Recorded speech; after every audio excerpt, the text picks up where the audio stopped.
All right, folks, 20216 people. I'll start at 205 then.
All right, 206, 26 people.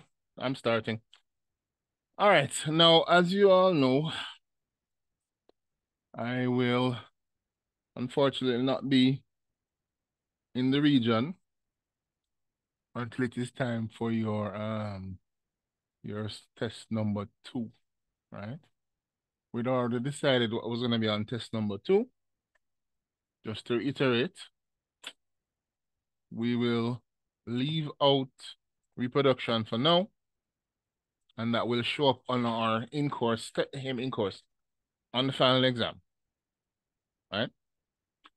So please remember, it's not that reproduction is not coming in the course, right?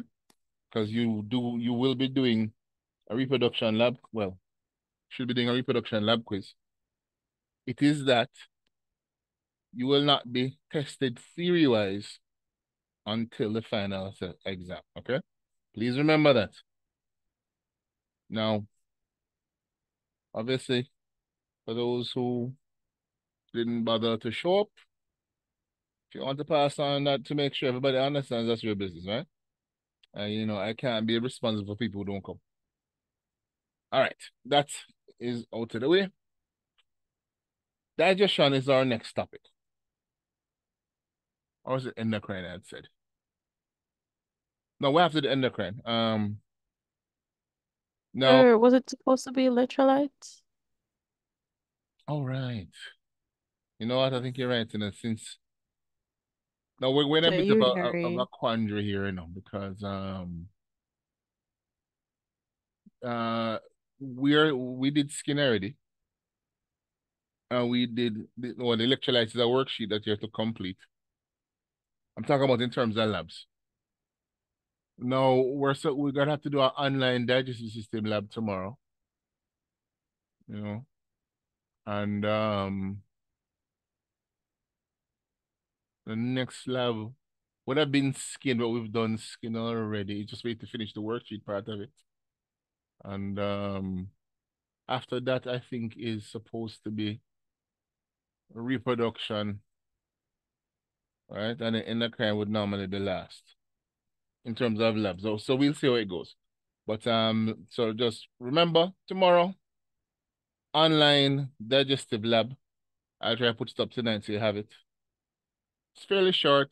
This one is drawings, but it's like two drawings, right? I can't imagine you should have too much trouble with it. If I remember correctly, you're drawing a section through large intestine, small intestine, esophagus, and stomach maybe. I've got to check. But that's about it, right? And it will be, of course, PowerPoint presentation since, of course, I will not be down there until, remember, the 9th, okay? Also remember when it comes to lab manuals to be submitted, those will be submitted on the day of the final exam. I will arrange for you to have to leave them at Barnett Street Clinic so that they can be sent up to Kingston. Just remember, those manuals have to be marked through and they have to be sent off for second marking, right? All right. Any questions before I start? All right. So let's do electrolytes since apparently that's what I should have been doing all along. Electrolyte shots. We can probably run through it and start digestion on Friday. Or you know what? Let's just start digestion on the electrolytes Friday now. Because then oh Lord, you know what? Forget what I said. Because realistically, electrolytes is linked to urinary system. Or we just finished urinary system, so it probably makes more sense to do electrolytes now. I just had my heart set on digestion for whatever reason. All right, so electrolytes it is. First of all, does anybody here know what an electrolyte is? You've heard the term electrolyte, but do you know what it is? Anybody? Really? You've heard the term before for sure, right? You must have seen people selling things with electrolytes in there. I'm Yes, talking about what sir. they're better for you, right? Abby, you said something, Abby? I didn't catch that. Yes, sir. It's just explaining what it is. Yeah. Okay. I'm not sure if you said you are going to explain or that somebody was explaining, but I didn't catch that. All right. Fundamentally, this is what an electrolyte is. An electrolyte is a charged atom, usually. Let's say atom or molecule that is utilized by the body to maintain various homeostatic balances, right? So it is a charged atom or molecule, and I assume you can tell the difference between atoms and molecules that are used to maintain homeostatic balances. That's their main job. They're also involved in certain metabolic reactions, right? but they're there to help balance you out. Now, by that description, pretty much if it's common in the blood and it carries a charge, it's an electrolyte. So, for example, sodium, you all know sodium is an electrolyte. We find plenty of sodium in extracellular fluid. Remember now, extracellular means outside the cell. So, and something like potassium, which is very common in intracellular fluid. Intracellular, of course, inside the cell. Now, what this does is it allows us to break the body down into two parts, right? In terms of electrolytes. We can talk about electrolytes inside the cells. We can talk about them outside the cells. I sure you mentions magnesium. Magnesium is another good one, right? So when we talk about electrolytes, we're going to now talk about inside and outside the cell. And since electrolytes, for the most part, have to be dissolved in water, right? Remember, one of the things that happens when you dissolve a substance is it picks up charges, it becomes this charged state. So fundamentally, our electrolytes have to be dissolved in water. So they must be water soluble, okay? But no, remember now, we have some electrolytes that are common inside our cell water and some that are common in the cell water outside the cell, right? So just by thinking in that direction, we can divide our system into two parts. The intracellular compartment, right? So the water in the cell with all the electrolytes in there, and the extracellular compartment. Once again, the water outside of the cell with all of the electrolytes dissolved in it, right? So keep this in mind as we go Just along. me go connect me here. So here are some of the functions of fluids in the body, right?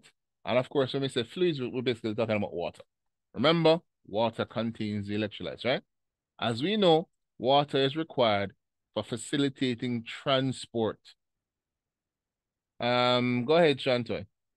Sir, can you please repeat the difference between the intracellular compartment and the extracellular compartment? All right. Intracellular compartment is simply looking at the water inside the cell cytoplasm along with the electrolytes in it, right? And the extracellular compartment, simply put, is looking at the water, and remember, it's not just plasma alone, water outside the cells and the electrolytes dissolved in there. There are subcompartments, of course, to the extracellular, because blood would have to be different, for example, than tissue fluid or interstitial or interstitial fluid or cerebrospinal fluid, right? So we can subdivide the compartments, but there are two big compartments that are inside the cell, outside the cell. Okay? Okay, sir, thank you. No problem. All right, so some of the things that you need the fluid that we've been talking about for. Facilitate transport. Remember all those lovely substances dissolved in the blood. Aids in removal of metabolic waste. Once again, urea dissolved in the blood, carried from the liver, dumped out to the kidneys, right? Provides a medium for cellular metabolism.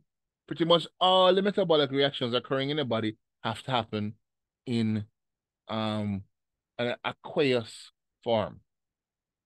Now, I'm assuming you all know what it means when something is in the aqueous form. It just means it's dissolved in water. And when you dissolve things in water, they once again form their ionic form. They're charged. So basically, they become electrolytes. Right. And of course, we also use fluid to regulate body temperature. That's sweating, of course. Lubricate musculoskeletal joints. Remember that in between, well, you all did AMP once, so you know about synovial fluid and all those things, right? And you even have fluid in our cavities. Remember between the layers, for example, of visceral and parietal, you normally have a layer of fluid that acts as a lubricant, right? So there's nothing here that should look unfamiliar to you, right? Now, see this is something that you would have heard before, at least some of you. People say, boy, human beings are 80% water. This is not quite true. Babies, when they're born, are 80% water. So the bulk of the baby is pretty much just water, right? But of course, as you get older, what do you gain? You gain more muscle, you gain more bones, you gain more fat. So your water content drops over time until by the time you're an adult, 60% of the adult male is looking at fluids, and 50% of the adult female looking at fluids. Okay. So remember, 80% is not really true. And it's not just water, remember, it's fluids overall, right? All right. Now we mentioned the two compartments of fluids already, intracellular and extracellular. So you should be okay with this, right? So here are some examples of extracellular fluids. I mentioned blood already, that's the plasma, of course. Interstitial fluid, same as tissue fluid, that's around the cells. You have lymph, we already did lymph. And we mentioned cerebrospinal fluid already, right? Synovial fluid, see, I mentioned that one as well. But what about this one here? Who knows where the aqueous humor is to be found? Does anybody recognize the term aqueous humor? Where's the eye?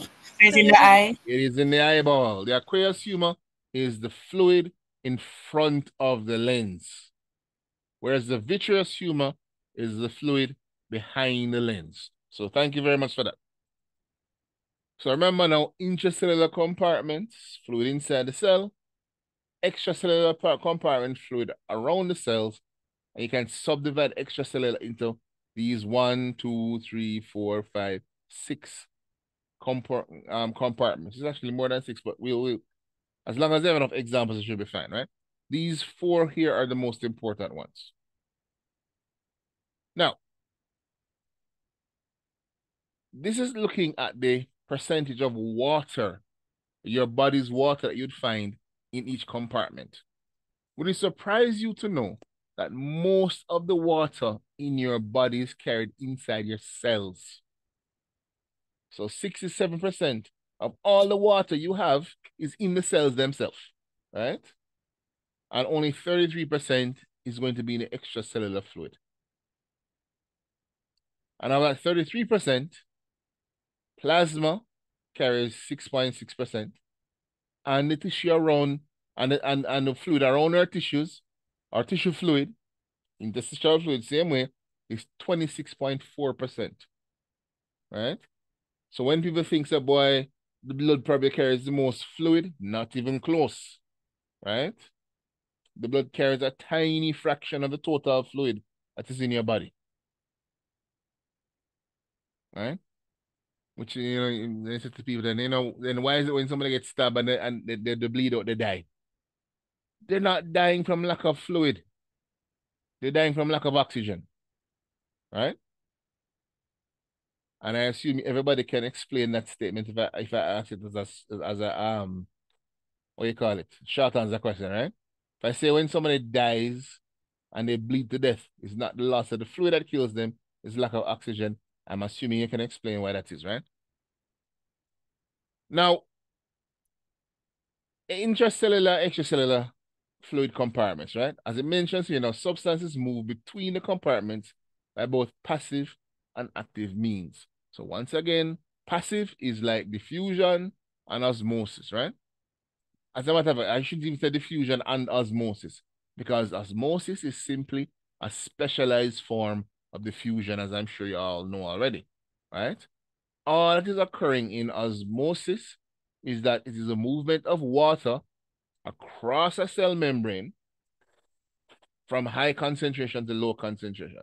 Because for those who have forgotten, just remember, osmosis, it must be water that is moving the water has to be moving across a cell membrane, and it must be passive movement only. Diffusion is always passive, right? All right. Whereas diffusion, on the other hand, is the movement of any substance from high concentration to low concentration, which of course means that water can move by osmosis, but it can also move by diffusion, right? Please remember that, okay? Water can move by osmosis, sure, when it's going across a cell membrane, but if it's not moving across a cell membrane, that is diffusion. It is not osmosis. All right. Now, obviously, large structures and proteins and stuff like that can't really leave and enter cells very easily, right? So they form a fixed portion of wherever you find them. So, for example, albumin. Y'all remember albumin, that blood protein that is supposed to stay in the blood? And how albumin helps with osmotic balance, make sure that there's enough water in the blood, right? And that if you end up with albumin in your urine, you have a condition called albinuria, which is bad because you're not supposed to have albumin in the urine, right? Things to remember, right? Anyway, as it says here now, there's an unequal distribution of certain electrolytes in the body. We mentioned sodium and potassium earlier. Remember, sodium is primarily found in your interstitial fluid, same as tissue fluid basically, right? Whereas potassium is mainly found in your intracellular fluid. And this is done by the sodium-potassium pump, right? I'm hoping all of this sound like C-sex stuff coming back to you, right? So sodium is continually being pumped out of your cells, and potassium is constantly being pumped into your cells. Now, y'all did nerve transmission last semester, so this should come as no surprise to you, right? Now, so here are some common electrolytes to be found in your extracellular compartment. And I'm sure none of them come as a surprise. Sodium, calcium, chloride, glucose can act as a, you have fatty acids and amino acids. So they are very, very, very common in extracellular fluid, right? Can you imagine that the glucose, for example, is very common because you need to transport glucose into the cells to feed the cells, and the glucose is coming from the blood and going into the tissue fluid, then into the cells. That makes sense. If you want glucose to move, you're going to need a concentration gradient, high to low. Therefore, the concentration of glucose in your interstitial fluid must be higher than the concentration in the cell, right? Now, let me ask a question. Why is it that the concentration of glucose in the cell and in the interstitial fluid never evens out? Why is there always more glucose in the extracellular fluid than there is in the intracellular fluid? Let me see if anybody is thinking about this. Sure, because the cells use the glucose for energy. So that's why Because it's the always gonna be cells are lesser. constantly using up the glucose. Thank you very much. So as the glucose is moving into your cells from the interstitial fluid, it is being, this is aerobic respiration, of course, mainly, converted to ATP, which means you're using up the glucose, which of course means the glucose in the cell is constantly dropping. So the concentration gradient is maintained and glucose is constantly flowing in. But if you're asked which one has the most glucose, it must be the extracellular fluid, right? Fatty acids and amino acids are things, once again, that are transported to cells, different cells in the body, and mainly, and we're talking about in some cases, there's active transport, but in a lot of other cases, it's simple diffusion when they're small enough, right? So you also need concentration gradient, right? All right. Now, I'm sure everybody has heard this idea where, oh, you're supposed to drink 8 glasses of water a day in order to maintain your proper health, right? Now, weirdly enough, I never found what a glass of water was supposed to be. How much is a glass of water? What size is this glass? This famous glass everybody keeps talking about. I mean, I assumed it was somewhere between 8 and 12 ounces, right? Which means you're looking at 64 ounces of water a day. 64 ounces is a lot of water, right? Let's see if that's a reasonable statement to make. This is looking now at your body's essentially water cycle, okay? Input, output on a daily basis. Now, let's look at the intakes.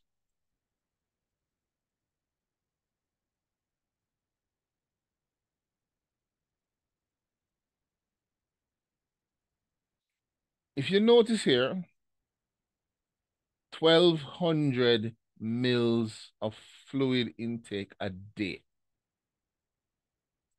That's 1.2 liters, right?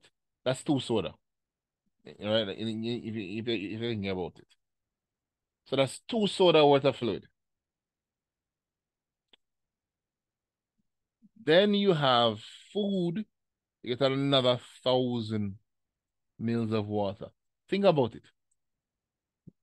When was the last time you just ate on but dry crackers all day? Probably never, right? Fundamentally, all the food you eat, by the way, including even the dry crackers, is going to have some amount of water in the food, right? Now, obviously, something like rice. Think of the way rice is prepared. It's steamed. Rice is full of water. So when you're eating your rice and your chicken, which is also normally cooked in water, you're getting a fair amount of water from this food you're eating. And of course, if you're eating fruits, get out of here. I mean, it's like almost all water, right? You think about it, apple is like 70% water, right? So you do consume you get quite a bit of water simply from eating the food. I mean, when you're eating jello, is that food or is it fluid? Anyway. Now, metabolic water, this is an interesting one. You may or may not know this one, but human beings make about 300 mils of water per day. And this is made during the what you call it process there. Aerobic respiration, right? So as you're breaking down the glucose to get energy from it, ACP, you also produce a little bit of water. So your total daily intake of water is 2.5 mils or 2.5 liters. You all know the 2 liter sodas, right? So it's like one of those plus a bottle of soda. That looks like a lot of fluid, right? Now, how many liters is 64 ounces? I have no idea. Let me check and see. Something tells me 64 ounces is near this, right? Anybody know this ounce business? I'm a metric guy, so I don't even know. But let me check. I'm curious. 64 ounces.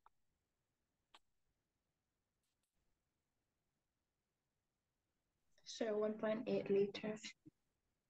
Well, it's close to the 1.9 liters. So 64 ounces is roughly about 2 liters, right? So roughly about 2 liters. So if you drank roughly 2 liters of water, you would exceed your daily fluid intake by 800 mils. So that is assuming it's 8 ounce glasses of water and not 12-ounce glasses of water, right? So obviously you do not need to drink 8 glasses of water a day. That is complete nonsense, right? Fundamentally, here's what you need to do. When you are thirsty, you drink water. That's it. Otherwise, you're good to go, right? I don't know why these people seem to be under the impression that your body doesn't know its own requirements, right? Anyway, now Obviously, if you're taking in 2.5 liters of water a day, the only way for you not to gain water weight is to get rid of 2.5 liters of water a day as well, right? So it should come as no surprise that you have to lose water. Now, what's the biggest way to lose water? No surprise, as we just did it, urine, right? 1 to 2 liters a day. So 1.5 liters is a fair estimate.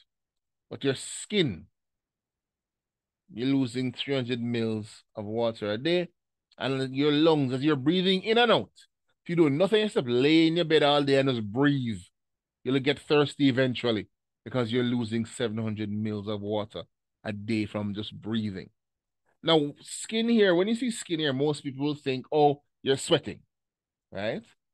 But water can evaporate from your skin without forming sweat. Most of this water you're losing from your skin is what we call insensible perspiration. By that I mean the water is literally evaporating from beneath your skin and going straight into gas form, never form sweat, right? So approximately, no surprise, you lose and gain approximately the same amount of water every day, right? All right. Now, I'm sure all of these terms look familiar to you all, right? Osmolality and osmolarity are close, or they're pretty much the same thing, right? That is simply the concentration of a solution, right? And what is the concentration of a solution? You're looking at solvent versus solute. You remember all those things? Solvent, of course, is the substance things are dissolved in, and the solute refers to the substances that are dissolved in that thing, right? And so a nice scientific way of looking at it here is the number of dissolved particles per kilogram of water. Okay? It's a nice scientific definition, right? Now, by the way, if I say to you universal solvent, what comes to mind? What is the universal Water. solvent? Come Water. again? Water, sir. Water. Water is the most powerful solvent on the planet. And by that I mean it can dissolve more substances than any other solvent we have, which sounds weird because you always think of acid as being so terrible, but water can melt a mountain given enough time, right? All right. Now, diffusion, you know already. We spoke about osmosis and diffusion already. You already know active transport, movement of substances against a concentration gradient, right? Obviously, normally when we're talking about our bodies, we're moving substances across a cell membrane, right? So, for example, aldosterone. Remember aldosterone? When you release aldosterone goes to the DCT, the juxtaglomerular apparatus, and it activates that, and it causes what? Causes sodium to be secreted from the urine back into the blood. Remember, secretion is an active process. So you're pulling sodium molecules, or ions, I really should say, out of the urine and you're pushing that into the blood. And as you do that, that is active transport, right? And that's what aldosterone is good for. And as your blood fills with sodium, water now from the urine flows right back following that sodium, causing you to reabsorb water, right? So technically, the reabsorption of water via aldosterone is an active process. It is not active because the water is moving by active transport. Please remember, water never moves by active transport. Right? If you want water, all you got to do is move salt and water will happily follow it. Okay? All right. Now, filtration, of course, we did me already. You already know what filtration is. High pressure through a cell membrane, normally of capillaries, substances leak out. Should sound familiar, right? Now, here's this interesting law that you're going to need to learn. Starling's law. And the Starling should sound familiar to you because you would have hit one of his laws in EMP1, right? The extracellular fluid and intracellular fluid shifts occur with changes in pressure within compartments. Fluid flows only when there is a difference in pressure. All right. What does that mean? You all should know the terms isotonic, hypotonic, and hypertonic from CSEC, right? But in a nutshell, tonicity, as we call it, is looking at the concentration of water versus solute when determining the direction in which water is going to move. Right? So we're looking at where water is going to move. So here's how this goes. And this should sound familiar to you, right? So for tonicity to work, you need to be comparing two areas. One where the water is and one where you want the water to move to. So tonicity must always have two places. To and from, basically, right? So here we have an example of a container with a semi-permeable membrane separated into two. On this side here, we have water with some salt in it. On the other side, we just have water. Now remember, tonicity is relative to water, right? Well, so I should say it's relative to salt, really. See if this makes sense to you. A hypertonic solution. So hyper means high or excessive, right? A hypertonic solution has more salt in it than the solution you're comparing it to. Remember, we always need two solutions, right? So if you have this one has salt in there and this one has no salt, this solution is hypertonic, right? Whereas this solution here on the other side, which has no salt in there, is going to be hypotonic or hypoosmotic, same thing basically, right? So hypertonic, hypoosmotic, hypertonic, hypotonic, sorry, hypoosmotic. Same basic term, right? Now here's why this is important. Because once again, water moves towards salt.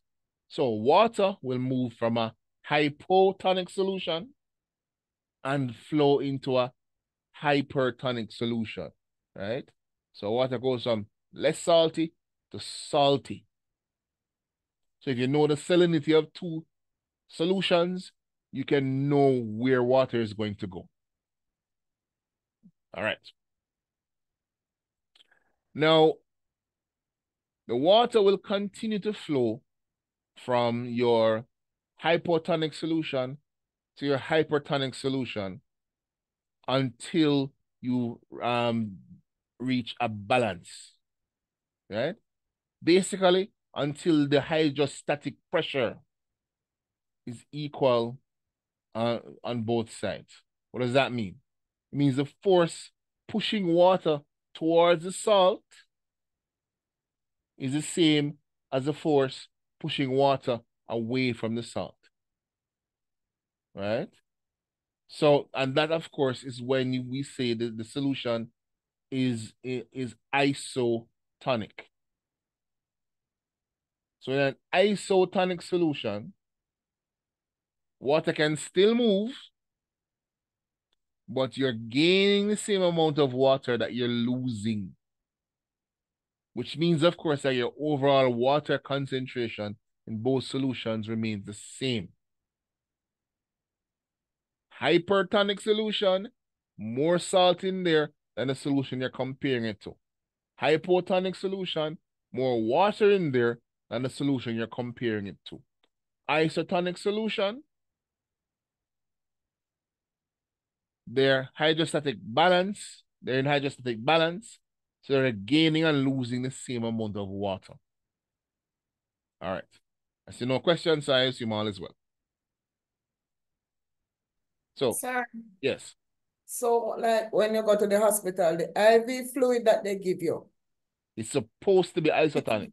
it's isotonic because it has the Well, same. all right, let me be honest. It depends because sometimes they can treat medical conditions by giving you hypertonic or hypotonic solutions, right? But if you're just say let's say somebody gets stabbed and they're bleeding out. So their blood pressure is dropping. Use the loss of blood, and they want to quickly bring up the blood pressure. They can give them just straight isotonic IV fluids, which will have the same tonicity as their blood, which is perfectly fine, right? So from that perspective, you're correct. Okay, sir. But on other conditions, let's say for example, somebody comes in with diarrhea, you can't give them isotonic solutions. You have to give them slightly alkaline solutions. Or if they come in with what's the other one? Dehydration. But we'll talk more about that in a little bit, right? So, sir, suppose the blood sugar is high. Well, no, but hold on, remember that if you give somebody a hypotonic solution, it is going to increase their blood volume. And if they have high blood pressure already, it can cause problems. So you have to be very careful when dealing with a diabetic, what you put in them, right? High blood pressure plus a hypertonic solution could potentially equal death, right? Even an isotonic solution. Remember now, when we say the isotonic solution, I mean normal human being isotonic solution. When somebody goes in with diabetes, their tonicity in their blood is not normal because there's too much glucose in there, right? That makes their blood hypertonic.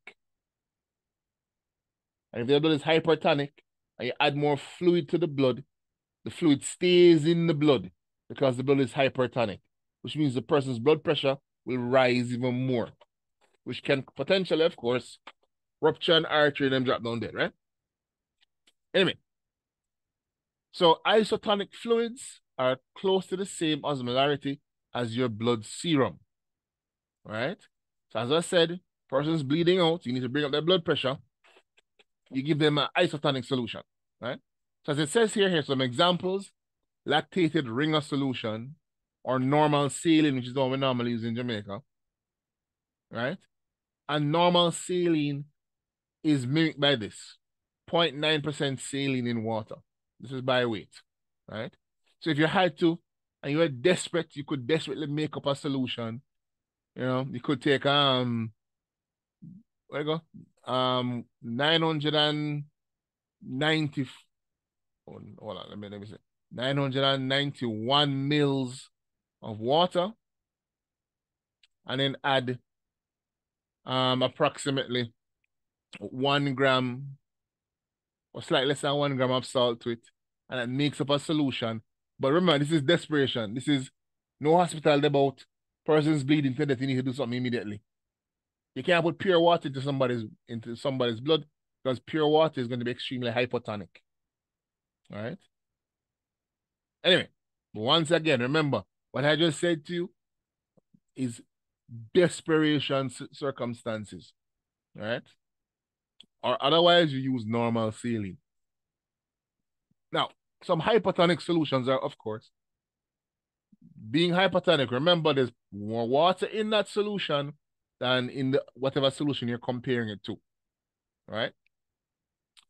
So they have a lower osmolarity than blood serum. What does that mean?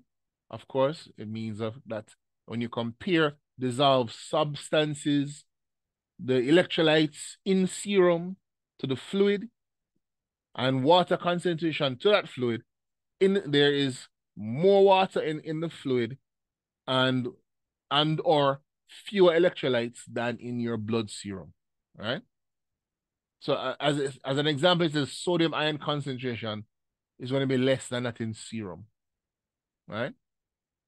As it gives an example, you have 5% dextrose in half normal saline, right? So once again, if the person needs a hypotonic solution, right, you need to put a solution in their blood that will quickly go from the blood and flow into their tissues because they're dehydrated. That's the kind of thing you need, right? In hypertonic fluids, well, obviously, hypertonic, water concentration is lower or salt concentration is higher than your blood serum, right? And it says 9% NS, blood products, and albumin, right? Okay, so I've given you examples of iso, hypo, and hypertonic solutions, right? Now, crystalloids. A crystalloid refers to isotonic. Basically, it is isotonic and remains isotonic in a specific volume of water, right? So if you have a patient that is once again dehydrated, you take crystalloids, dissolve it in normal saline, and then you can give it to the patient, right? And it can help to balance the patient's blood volume. Whereas a colloid, the colloid itself now contains fairly large proteins in the solution. What does this mean? It means, of course, that when you inject this into a patient, those large proteins will stay in the blood, right? They can't leave the blood. And what does that do? As it says here, since they're too large to pass out of capillary membranes, they draw fluid from intercellular compartments into the vascular compartments. This is a good way of reducing swelling or edema, right? So you have your IV bag with colloid solution in there for somebody who is severe edema, right? And it helps to draw the excess fluid away from the tissues, dump it in the blood, which does what? Increases the blood pressure, right? And as the blood pressure increases, glomerular filtration rate increases as well. So the person urinates out the excess fluid, and over time the swelling goes down, right? Hopefully this makes sense to you, right? Abby, you said something about blood volume, but I think I missed it. All right. So, sir, it don't bring up the blood volume, or it's just the blood pressure? No, it is going to bring up the blood volume, but remember, as long as you have working kidneys, the kidneys will filter out the excess fluid from the blood, right? So the colloids draw fluid into the blood, and then the blood dumps that fluid into the urine, and you pass it out, right? So it mentions cerebral edema, right? And it gives an example of albumin. So if you inject somebody with albumin solution, it helps to draw out water weight, if you want to think of it that way, right? Some people actually use these things to drop weight. I think we spoke one time about jockeys. I know when jockey want to cut their weight to go out to weigh in, they'll sweat out the water, but this is also something they'll do. Colloid solutions will also cause them to urinate in large amounts. So it's almost like a diuretic, right? Excuse me, sir. So, Yes. sir, what about the sports fluid, like what do I have? Sports fluid. Right name again. When I say electrolytes in a them, when you drink it, Like Gatorade and those things. Gatorade, yes, sir. Those things are supposed to replace electrolytes lost during activity. So it is supposed to be, well, it's slightly hypertonic because it's supposed to have more minerals in there than your blood does because it's a replacement, right? Now, as I said, well, colloid solutions are something you, as it mentions here, you can make albumin and simply add albumin to Ringer solution. So if you put albumin in isotonic Ringer solution, you now have a nice colloid, right? Yeah, remember, albumin is just a protein. You can manufacture proteins easy enough these days. All right. Now, let's talk about regulation. Some of the things we did already. So, for example, renin, angiotensin, aldosterone system, our famous RASS, or RAAS, I should say. You all remember how that go? You also have renal sympathetic nerves here. Renal, of course, obviously something to do with the kidney. And we already did atrial natriuretic peptide, right? Remember what we did ANP and how that if your blood pressure is too low, but we're about to review them, right? Now, obviously, Excuse me, sir. yes. I was about the same waterway thing that you were talking about, sir, in Formula One, right? Before so the average race is like probably like an hour and a half, sir. And before that, they drink like a lot of fluids, and within the span of like an hour and a 20% of their half, body weight. Yeah. yes, sir, they end up losing like 12 pounds in like an hour. Yeah, but okay. Is that A lot of people don't really look at race car drivers as athletes, and I think that's very wrong. Because the pressures their body is put under in the course of that hour, 2 hours is tremendous. The heat alone is we got averaging around 45 degrees Celsius in the car for yes, hours, sir. plus the G forces and everything. Yeah, man, Mm-hmm. they're real athletes, right? Okay, so I just thought it was Yeah, man, but you're right. Because it's so hot, they have to be in a fire retardant suit. So it's not so easy for them to lose water via evaporation and cool their bodies. So you're quite right. They will sweat and sweat and sweat and lose pounds and pounds of water in a fairly short period of time. All right. So let's look now at some of the ways in which your body regulates its fluid between your extracellular compartments and your intracellular compartments. Now, some of these we've done already, so I'm not spending any time on them. So, for example, ADH, antidiuretic hormone, also known as vasopressin, as we know, produced by the hypothalamus, but stored in the pituitary gland, and it is used for reabsorption of water from the collecting ducts. This is different from aldosterone. So ADH is collecting ducts. Aldosterone is DCT, right? All right. Then now, as we said, renin, angiotensin, aldosterone system.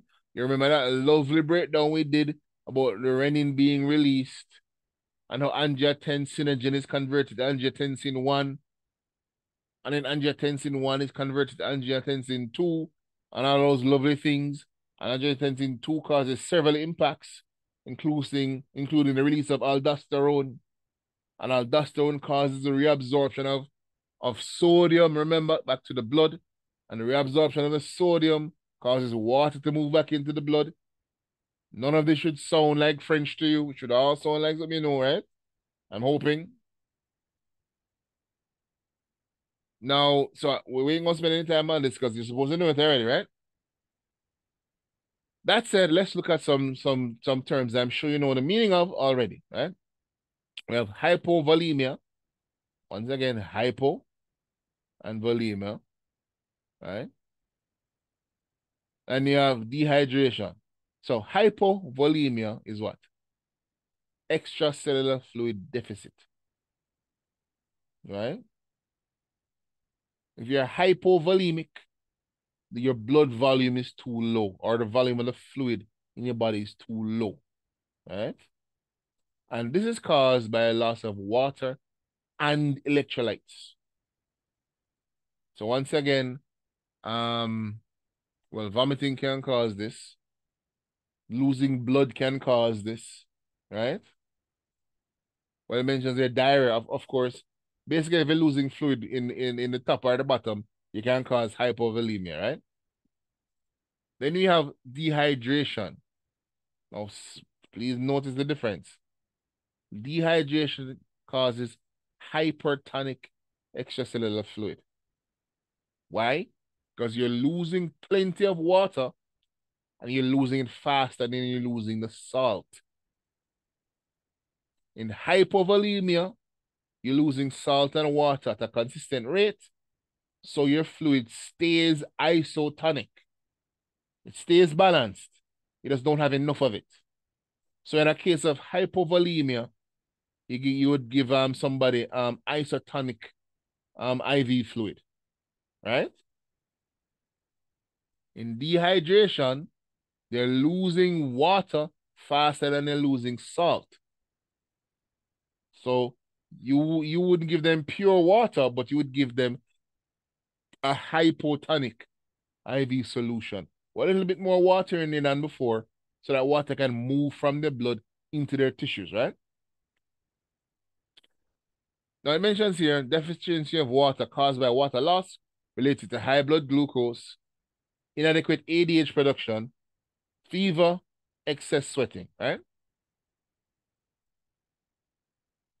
Now, here's the interesting thing about dehydration. You can be dehydrated without even realizing it, right? So as it says here, voluntary dehydration. What is voluntary dehydration? You just don't drink. You choose not to bother. So you sweat, you lose body fluid. You drink water, right? But remember, you're drinking water only.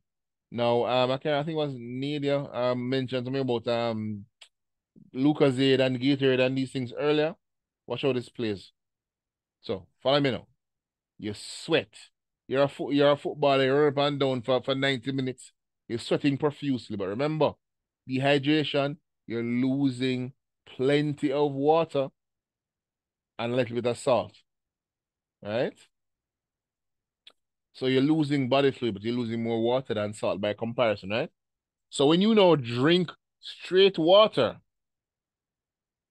you have now gained far more water relative to the salt that you lost. So that now means that your blood can become hypotonic relative to your cells. There's now too much water in the blood. Right? So what happens with excess fluid? Excess fluid makes you want to urinate. So you start to urinate a lot. And as you urinate a lot, of course, you get thirsty again. So it means you drink water. You dehydrate again because you're still playing the football or whatever. You get thirsty again. You drink more water. You urinate again. So what I hope you're noticing here is that this person is progressively losing more and more salt, right? And once the salt imbalance hits in, that is when people start suffering from the effects of dehydration, the fatigue, right? The nausea in some cases, headaches, loss of energy. So they're playing the football and drinking the water, and they can't even get through the 90 minutes because the water is actually making their symptoms worse. Because remember, every time they urinate, they're passing out salt, not just water. All right. Hopefully that makes sense, right? Now, this is where, of course, the Gatorade comes in. Because the Gatorade doesn't just have water in there, slash fluid, also has electrolytes in there. And by replacing the lost electrolytes, you prevent this vicious cycle, right? So when you do urinate, you already have additional salts in the body. So, of course, you can pass those out without being even more deficient of salt. And that is what they call voluntary dehydration, right? You're drinking water, you're peeing, you're sweating, and instead of the water making you feel better, you actually feel worse, right? All right.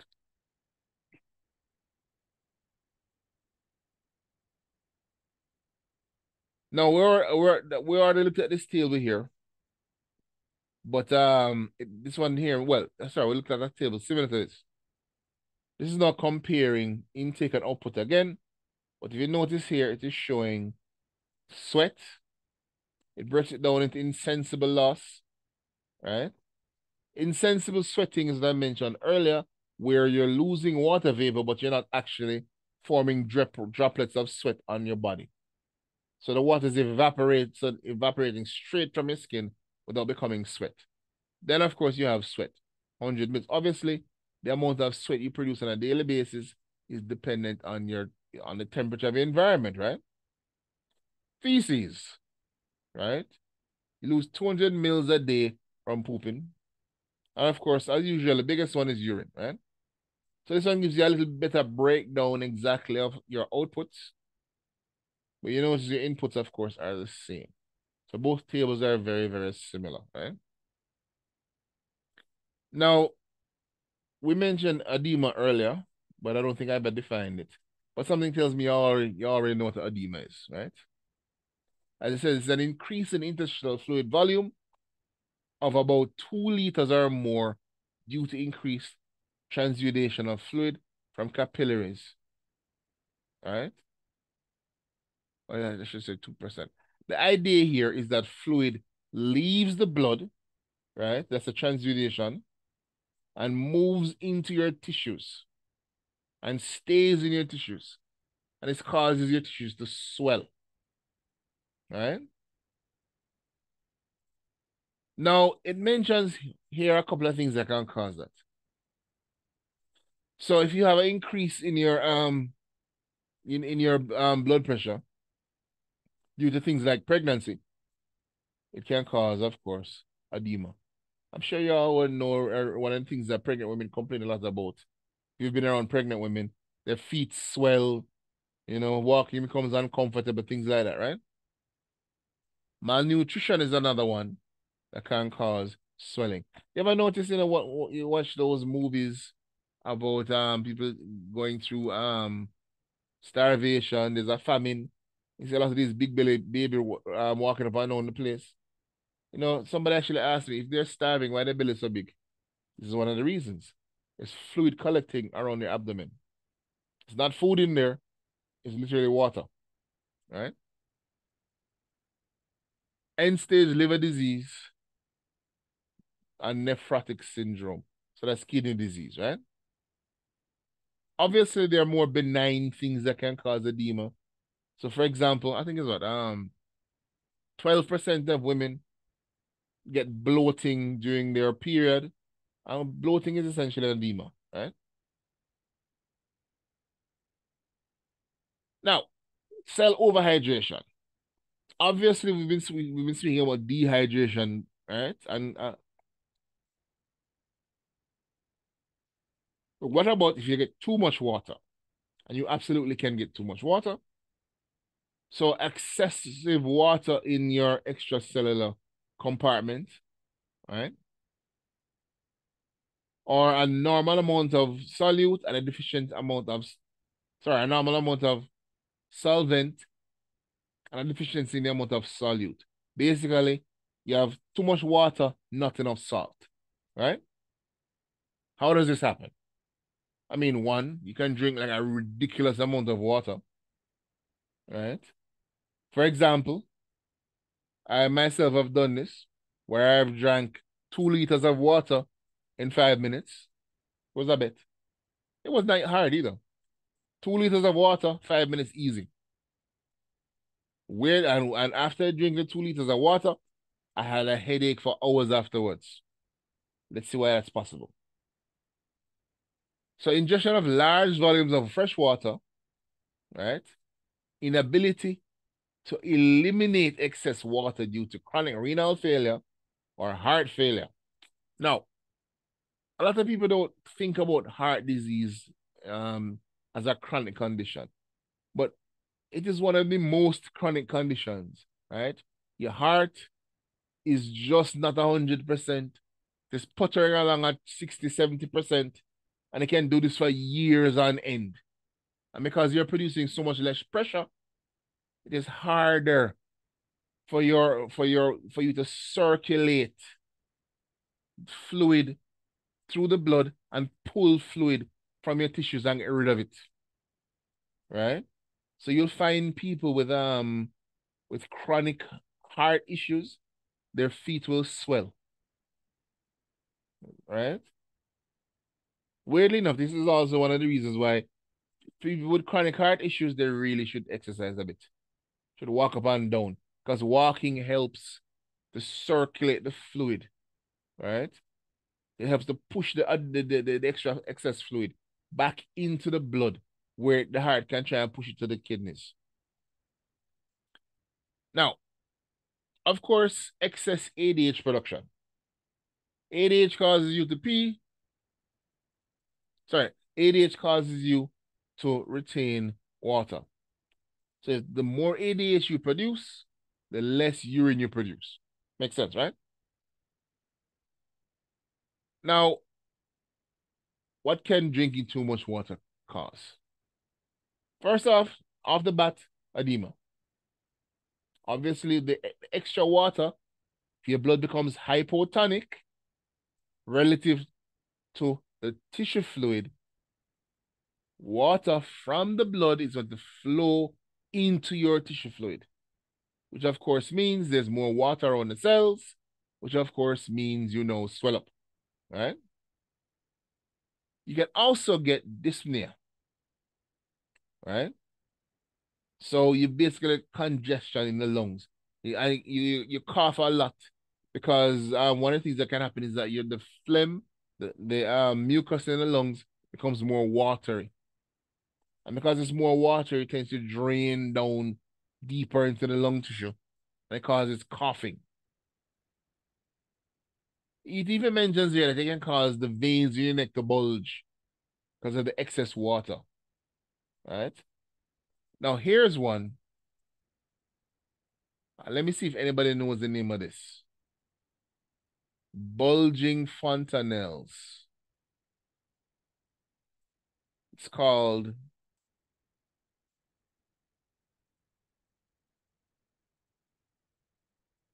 oh my God. Keep forgetting this thing works funny.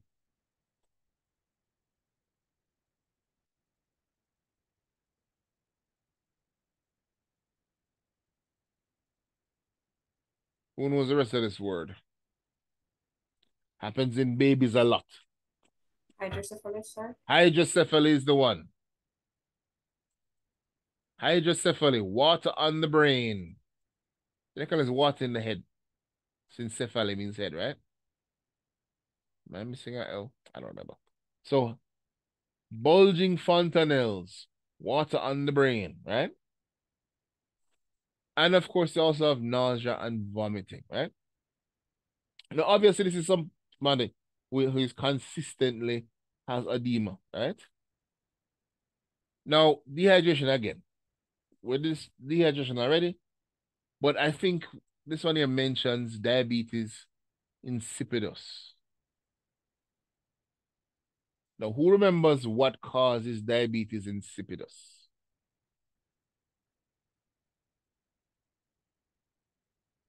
Come on, folks. The type of diabetes we spoke about when we were doing kidney. When we were talking about the renin-angiotensin system. Too much urine production. Of the hypothalamus. Diabetes insipidus is caused by reduction in the production of ADH or no production of ADH. Remember, ADH causes a reabsorption of water, right? So if your body is not able to produce ADH, you're producing very watery urine continually, which of course is one of the signs of diabetes. Hence the term diabetes insipidus, right? Now, obviously, excess perspiration can cause dehydration. But most people don't think about burns as a sign, as a source of dehydration. Think about it. What is a burn really? All a burn really is severe dehydration of tissues, right? Think about it. When you look at the skin of a burn victim, doesn't it look all dried out to you? It looks like beef jerky. That's because that's fundamentally what it is. So when you heat the cell enough to boil away the plasma out of the cell, you're losing that water. So as Abby said here, the plasma itself will leave the burnt area. So you're hyper dehydrating the cells. And that's not, of course, what damages them and kills them. So severe burn all over a person's body, it can lose enough water to go straight into shock and die. Right? Then obviously losing blood. So if you're hemorrhaging, that's going to be a problem. What about, and you also have metabolic acidosis. Now, acidosis, of course, refers to a lower than normal pH, right? But why is it metabolic? There's more than one type of acidosis. So I'm going to explain a little bit now why one is metabolic. There, erase this.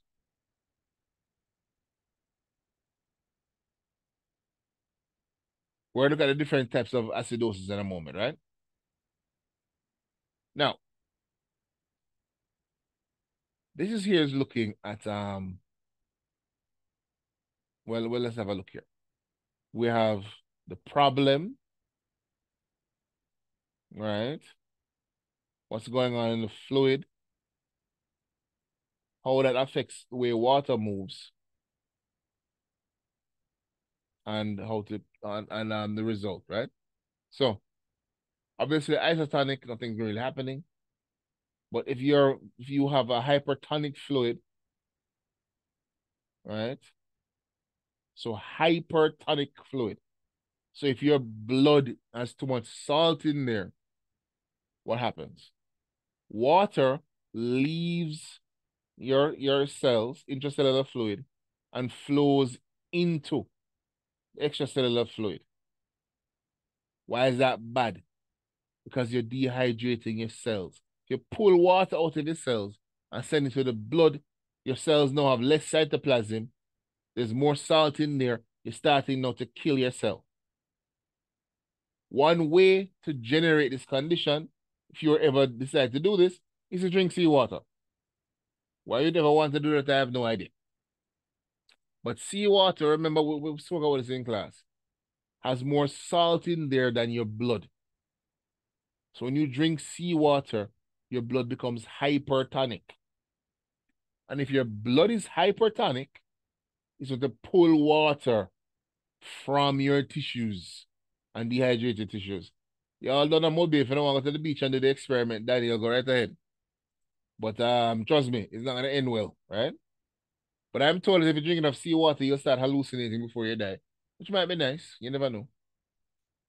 Now, hypotonic condition now.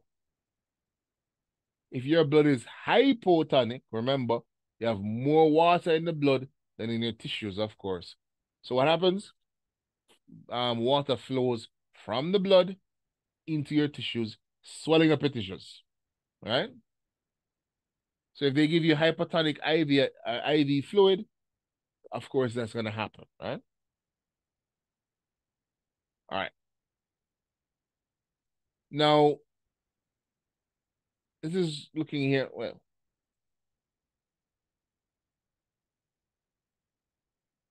all right, we don't need to worry about the bottom part.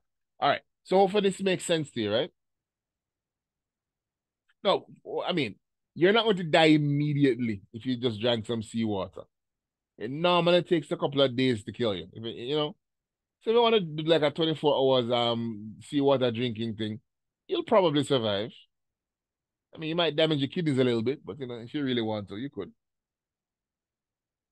Now, let's talk about specific things our electrolytes are involved in. We already mentioned sodium and potassium and chloride already, and well, and proteins already.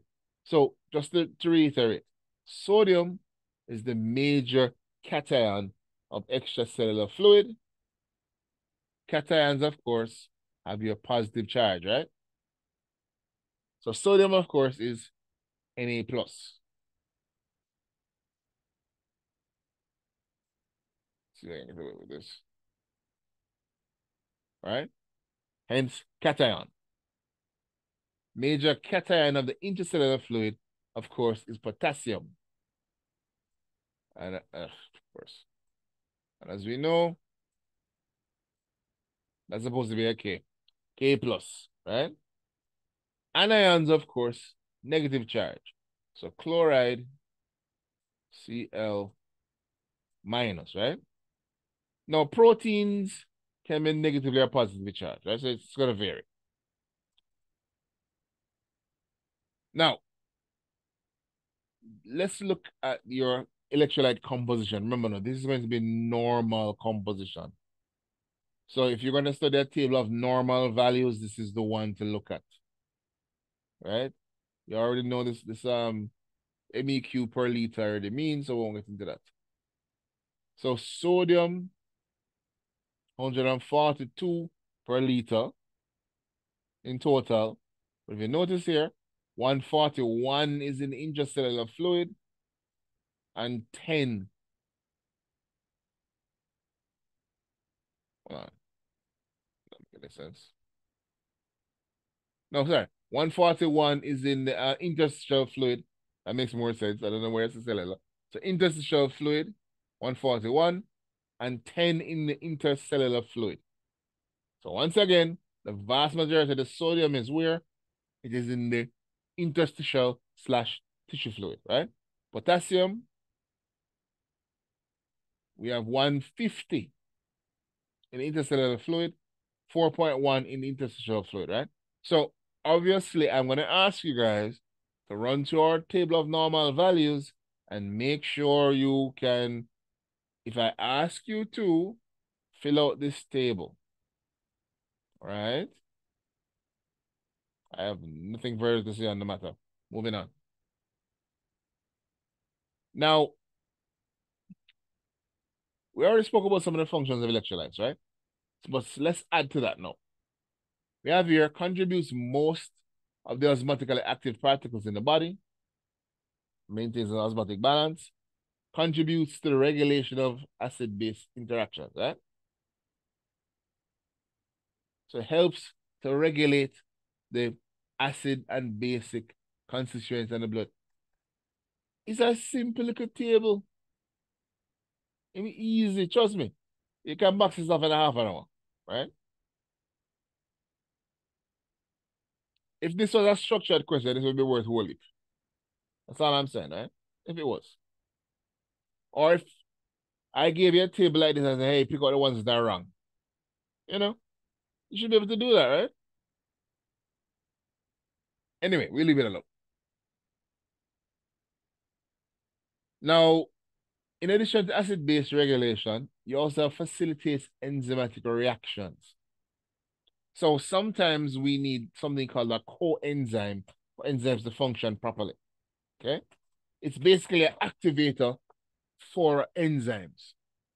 Normally, the coenzymes are some kind of electrolytes. So you can think that electrolytes are directly involved in metabolic reactions, right? Directly involved by turning on or off the enzymes, right? Transmitting neuromuscular reactions. Now, this one you should be familiar with. You should be familiar with the importance of calcium to muscle contraction, right? You all did this in AMP1. You so often I talk about AMP1? And this is, I guess somebody having a flashback. I just hear somebody about, I guess the AMP1 was worse than I thought. Now, you also have provides buffer system for pH regulation. Now, buffer. I am assuming you all remember what a buffer is, right? Fundamentally, all a buffer is a substance that resists change to pH, right? It can't stop it completely, but it does try. So if you have a buffer solution that's at a pH of 7, that is what the buffer likes. It likes 7. If you add acid to that buffer, the buffer will release base. Or it'll, right? It'll convert to a base to try and push back the pH to 7. Put a base in there, it'll convert to an acidic form to try and push the pH back to 7, right? So remember, buffers try to maintain a stable pH. Okay. So, of course, if your electrolytes can do this, this is going to be important. Why is that? Because as you know, pH is extremely important for maintaining homeostasis in the body. Remember, if your blood becomes too acid or too alkaline is a problem, right? Just for something as simple as delivering or picking up oxygen. And of course, maintaining fluid balance. We did this 1,000,000 times. All right. Now let's talk about, let's do some terms.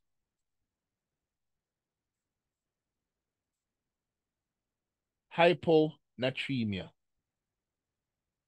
Now, natremia is referring to sodium. Okay? Obviously, hypo and hyper. Hypo is less, hyper is more, right? So hyponatremia.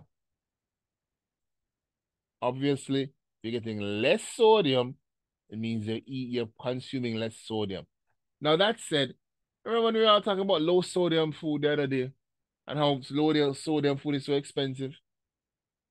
If you go out of your way to avoid salt in your diet, you can develop hyponatremia. So if you have a serum sodium of less than 135, right? Where 135 to 145 is normal, you have hyponatremia. So you can either get it by your diet, eating too much, sorry, not enough salt, right? Or you can excrete sodium, for example, GI suctioning, then they shove the tube down the gastrointestinal tract and suck out everything out of there. Sounds as pleasant as I'm sure it is, right? Adrenal insufficiency, so you're not producing enough epinephrine, right? So now, what does that lead to? Right? So now you don't have enough sodium in your body for whatever reason. What are the outcomes? Right? Abdominal cramps, weight loss. Your skin feels cold. Your skin feels turgid. Right? This can even have psychological impact on people. They actually feel nervous, apprehensive. They can become convulsive. They have a hard time focusing. And if it continues long enough, they can actually slip into a coma, normally due to cerebral edema. So obviously, very low sodium diet is not good. It can lead to your death. Now, that said, you don't need a whole lot of salt in your diet. Most of us consume about 4 or 5 times more salt than we really need, right? So I guarantee that nobody in this class is at risk.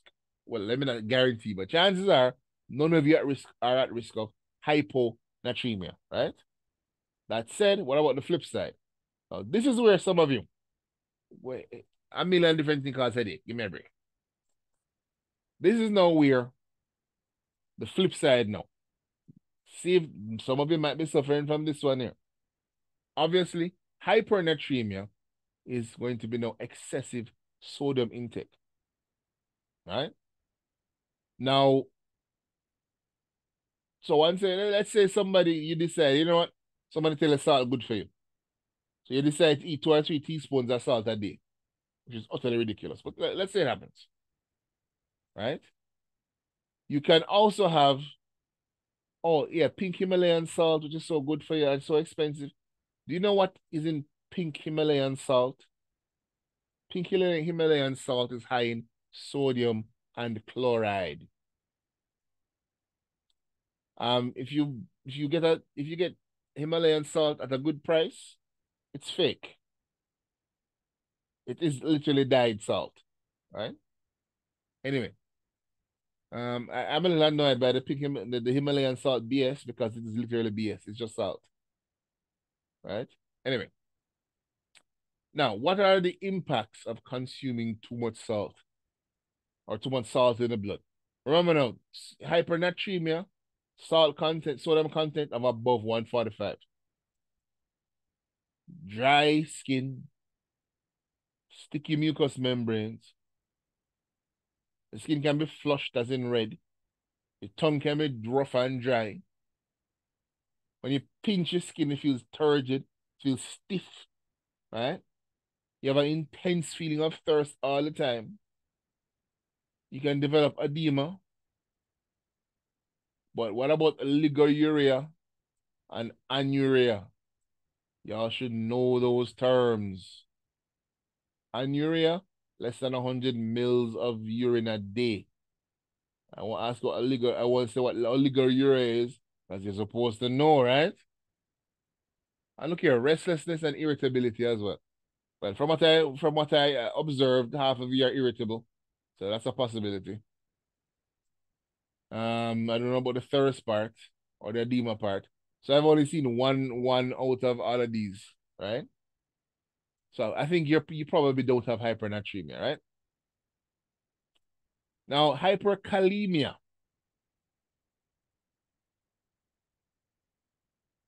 Yeah, yeah. I get irritable too sometimes, so I can't say anything to you about that. Hyperkalemia now, on the other hand, we're looking at potassium, right? So do you see how often these conditions are associated with kidney problems? Hyperkalemia, renal insufficiency, right? Adrenocortical insufficiency, you're not producing enough ACTH. That's a hormone. Infections can cause hyperkalemia. And once again, notice rapid infusions of IV solution with potassium conserving diuretics. So as you're going along, I'm hoping you all are noticing is the IV fluid. You have to be really careful about what you give a patient with regards to IV fluid, because you can actually cause problems, right? So hyperkalemia slows your pulse. Remember, potassium is involved in the transmission of nerve impulses, right? What the potassium does in excess is it slows down the rate of depolarization. So fewer signals are sent. So that causes your heart rate to slow and thus your pulse. You also get shallow breathing, diarrhea, and oh look, if the shallow breathing and diarrhea and colic, you get irritability. You notice it's almost as if when people are sick, they're irritable, isn't it? Strange, right? Now obviously, if you're reducing the number of pulses you're sending to your muscles, you can also develop muscle weakness because you're reducing the strength of the signal going to the muscle, which causes something called flaccid paralysis. Flaccid paralysis basically means you take up the person's arm and it just flops around the place, but they can't move it, right?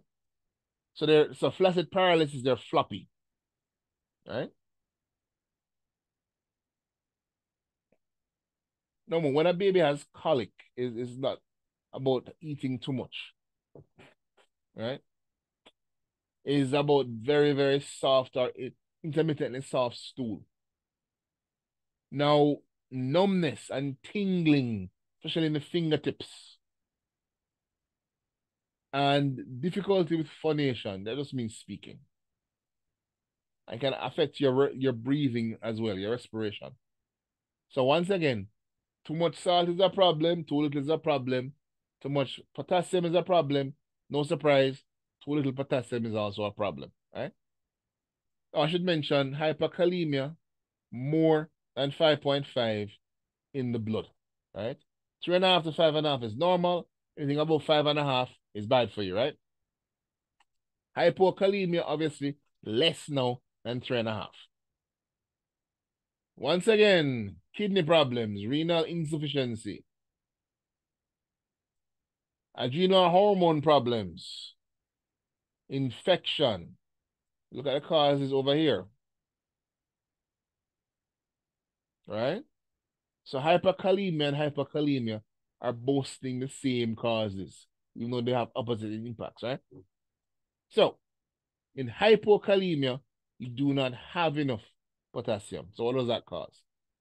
Causes your heart to contract less strongly. So you have fainter heart sounds. And of course, if your heart is working less strongly, no surprise, your blood pressure is going to drop. And we need potassium, of course, for muscle contraction. So skeletal muscle weakness occurs as well. Now notice here, you're getting some of the same symptoms as hyperkalemia, right? Loss of orientation. Once again, you're confused, right? Once again, similar to what is going on here. Now, vomiting, weight loss, gastrointestinal distension. So big belly. Right? So your intestines swell up, your belly get big, but you're mager. It sounds almost like what happens to somebody who is going through starvation, doesn't it? Right?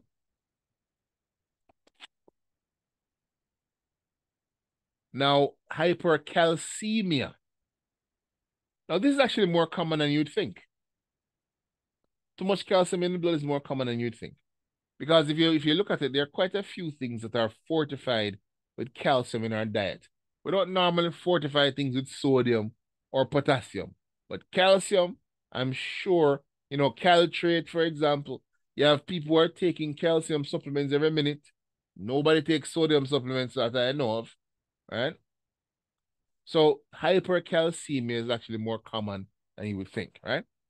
So what are some of the normal causes? Hyperparathyroidism. Your parathyroid gland is overactive, right? Your parathyroid gland produces parathyroid hormone, as you should know from AMP1, right? And you should remember calcitonin and parathyroid hormone. You also remember those two, right? Should know that calcitonin helps to do what? Helps to with the reabsorption of calcium into the blood and in passing that calcium into the bones. I'm simplifying, of course. Whereas parathyroid hormone causes the degradation of the bones to release the calcium. Once again, it's so important AMP1 is. So many things come over. Now, immobility. If you're not using your muscles, it's harder to regulate the calcium, basically. All right? Then now you have increased vitamin D intake, which sounds weird. But, for example, all right, let me explain this to you. Right now I'm taking vitamin D supplements, right? Because I'm realizing I'm not getting enough sun. Now, I am taking ultra high doses of vitamin D. I'm taking 5 times the recommended dose, which of course can lead to me being hypercalcemic, right? Now, here's the thing. To counteract hypercalcemia, I have to take vitamin K along with it, right? So the vitamin D increases the reabsorption of calcium into the blood, hence you become hypercalcemic. The vitamin K increases the rate at which it is deposited in the bones to compensate, right? Anyway, osteoporosis and osteomalacia can also be associated with hypercalcemia. Obviously, if your bones are falling apart, the calcium in them is falling out, so they get dropped into the blood, and your blood calcium level is going to rise. Okay? That makes sense, right? All right. Now, what is the impact of all of this? Well, anorexia, again, so anorexia seems to be a common thing here. Constipation, headache again. So everything causes headache. Confusion. Why confusion? Because remember, calcium is involved in sending electrical impulses down your nerves. Anything that impacts nerve transmission is going to impact your ability to think. Lethargy, you're tired. Stupor, you can barely move. Decreased muscle tone. So when it squeezes on the muscle, it feels soft. It feels almost not flaccid as in flops around, but it's harder to make a proper muscle, right? As we say in Jamaica, right? And you also feel pain in your bones. Because, of course, the bones could be degrading due to osteoporosis, right? Now, I'm assuming nobody has any of these symptoms, right? Now, of course, hypocalcemia. Now, though you probably won't suffer from hypercalcemia, several of you are going, if not all of you females, are going to suffer from hypocalcemia, right? Normal calcium levels 4.5 to 5.8. Below 5, 4.5, of course, hypocalcemia. Now, I must say this is one of the more cruel tricks that nature has played on women. Here's what I mean.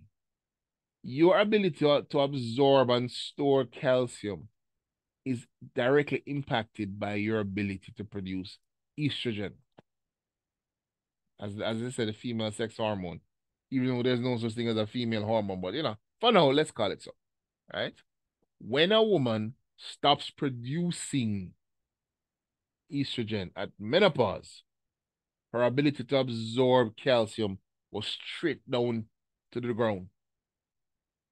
So what you have happening is that the calcium that a woman eats in her diet does not get reabsorbed or absorbed, I should say, and passed into the blood. And then from there, get passed into the bones. So your urine becomes calcium rich, but your body does not. So what happens over time, of course, is that the degradation of your bones occurs faster than the building up of the bones. You get osteoporosis. Now, all of this should sound familiar to you from when you were doing bones in A&P, right? All right. What can cause hypocalcemia, aside from menopause, of course? You have pancreatitis, diarrhea. Remember, you're getting calcium from your food. So if you're passing out the food faster than you can absorb it, you're gonna get hypocalcemia. Lack of vitamin D in the diet. It's another good one. Because vitamin D, remember, helps with the absorption of calcium from the food and passing it to your bones. Up to your blood, sorry, right? Steroid therapy. People who like to take steroids can also end up with hypocalcemia. That, of course, leads now to painful muscles, facial spasms, fatigue. So many of these things cause fatigue, dyspnea, which you spoke about earlier, laryngospasms or convulsions. So you're talking and all of a sudden your neck muscles start jumping, right? Or it constricts. So you feel like you're choking. Hypocalcemia, right? Then we have hypermagnesemia. Is that a nice word? Magnesemia. Basically, that says it should say hyper. Too much magnesium in the blood, obviously, right? Normal magnesium, 1.5 to 3. Anything above 3, you're hyper. Causes renal insufficiency. Once again, do you see how many of these things are caused by a malfunctioning set of kidneys? So when I said to you last week that simply doing dialysis is not enough because the kidney is important in so many other things. See? All right. Dehydration can also cause hypermagnesemia, as well as excessive use of magnesium-containing acids or laxatives. So if you have, as we say in Jamaica, bad stomach, and you take a lot of Tums or I think Andrews too, I need to confirm that, and things like that, Pepto-Bismol, those kind of things, you're loading yourself up with magnesium, okay? If I remember correctly, you're not supposed to take any of those laxative things. No, not laxatives, I mean, those things for your stomach for more than 2 weeks. Now, the reason they tell you that, of course, is not because they don't like it when you buy their stuff. It's because you might end up with hypermagnesemia, right? So, what do you have? What are your symptoms? Lethargy, once again. See how often lethargy comes up. Confusion again, right? You have muscle weakness, the depressed reflexes, right? So often you see these things, your pulse rate and respiration rate go down, right? Now, hypomagnesemia, less than 1.5 in the blood, low magnesium diet, of course, or diarrhea like crazy, right? If you take a lot of diuretics, you can also end up urinating out a lot of magnesium. And you also have hypoparathyroidism. You're not producing enough parathyroid hormone, right? Now, so we have parathesiasis, so the weakened muscle spasms, confusion again, even hallucination. Why not, right? I mean, that could be fun, you know. You're hallucinating, you see nice things, better days. Convulsions, that also sounds so great. Ataxia, tremors, of course, and hyperactive deep reflexes. So you can feel your muscles spasming once again, right? And your leg kicking and twitching, right? And of course, your face red as well. So you have lots of symptoms here. Okay, so what we looked at were, of course, what we'd consider to be the major electrolytes and the more common conditions you'll see associated with those electrolytes, right? Now, that said, let's talk about IV fluid in a little bit more detail. I have 20 slides left. Our IV fluids in a little bit more detail. Now, replacement, what do you need IV fluids for? To replace the loss of fluid, right? Obviously, when people have surgery or they have an accident and they come in, anything traumatic that causes loss of body fluids, burns, and bleeding, you're going to need to give IV fluid, right? And IV fluid is going to help to replace lost proteins in some cases. Remember, it depends on what is in the fluid, right? It helps to maintain the electrolyte levels. If there are fluid disorders, you can correct those disorders. So, so if you're hypoalkemic or hyperalkemic, you can use IV fluids to correct that, right? I mean, there's a reason why when you watch most movies, the IV bag is so ubiquitous. It seems to be everywhere because you can use it for so many different things, right? Now, see if this makes sense to you. An isotonic solution, right? 0.9% sodium chloride or lactated ringer solution. Those are the examples we gave earlier. Hypotonic, a 5% dextrose solution or 0.45% sodium chloride solution. Hypertonic, 3% sodium chloride solution, okay? So if I ask you for an example of the different types of solutions, you should be able to say, hey, a hypertonic solution contains X percentage of sodium chloride. Now, the reason you can't simply say 10%, 15% sodium chloride solution is very simple. You're not going to give a patient no 15% sodium chloride solution. You will kill them. The tonicity here has to be related to the medical practice, right? So you can't just make up any random big number and say put this big percentage of sodium chloride in water and give it to somebody. They'll be fine. That's not the way the world works, right? All right. Now,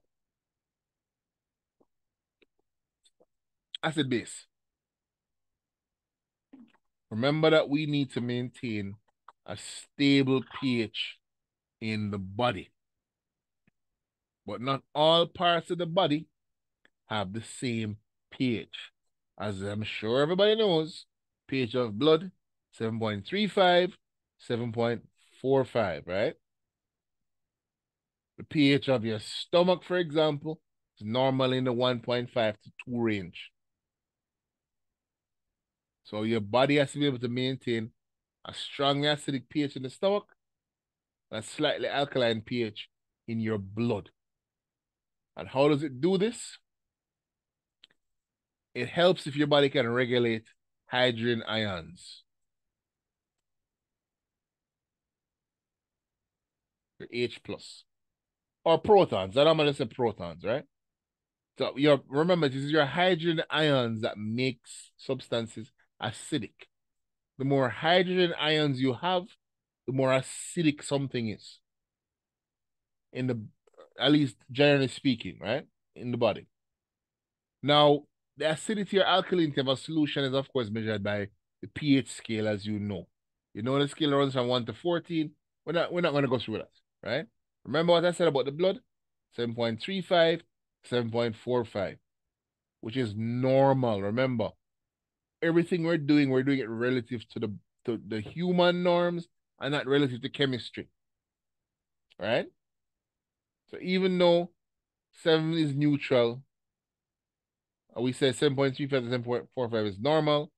7.1 is acidic for the blood, even though it's not acidic in reality, right? So please remember that, right? All right, I said that earlier, right? Now,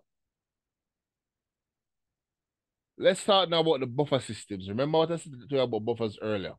Buffers are important with regards to maintaining pHs where they're supposed to be. You don't want an area too acidic or too alkaline. You use buffers to try and hold that pH as close to the normal as possible. All right. So a buffer solution, as it says here, is one which resists changes in pH when small, and this is the point, small quantities of an acid or alkali are added to it. Obviously, if you add a large volume of either, you're going to overcome the buffer's ability to function, right? So what are the important buffer systems in the body? Let's start with the blood. Once again, 7.35, 7.45. Remember what I said. If you drop below 7, it can kill you. If you go above 8, it can kill you. Now, the difference between 7.35 and 7 does not seem that great. But if you drop down to 7, your blood's ability to pick up oxygen in your lungs drops dramatically. The oxygen level going to your brain drops dramatically. Next thing you know, you're suffocating, right? pH of 8, your blood holds on to the oxygen so strongly, even though it picks it up. When it gets to your muscles and to your brain, it doesn't want to release it, which ends up doing what? You end up being starved of oxygen again, right? Now, that said, blood major buffer system is the bicarbonate buffer system, right?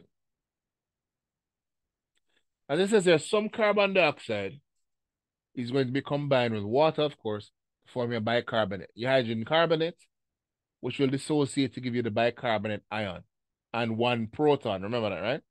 So that's what we have here. So your bicarbonate here, sorry, your bicarbonate is here. And this breaks down to give you 1 bicarbonate ion plus a proton, okay?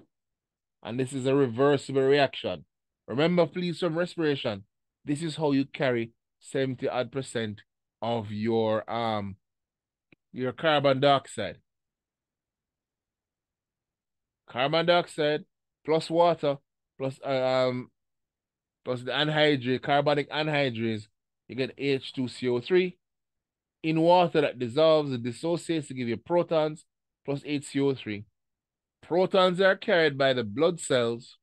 HCO3 dissolves in the plasma. Right? All right.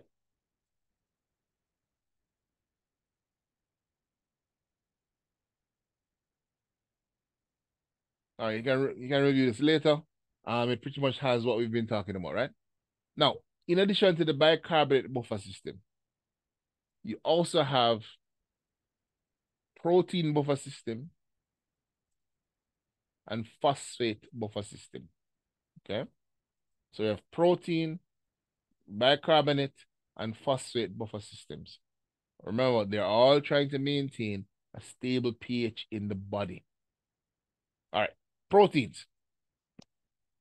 The protein buffer system now is going to be dependent on the ability of your amino acids to respond to changes in pH. Very simple put. Some proteins have the ability to attach themselves to a proton. All right. If I do a little bit of chemistry, will people hate me? Let's find out. I'm doing a tiny, tiny bit of chemistry. Justin, I mean, I assume you all know this already, but let's make sure.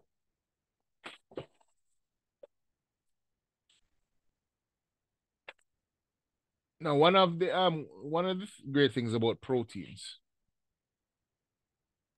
Oh, it's going now. Sir, Yeah. I wanted to ask, not necessarily related to this, but you think most of the so-called mad persons that are, downtown walking about, you don't think them just need little vitamins to revive back themselves? No. You have to remember that a lot of people have real mental issues, right?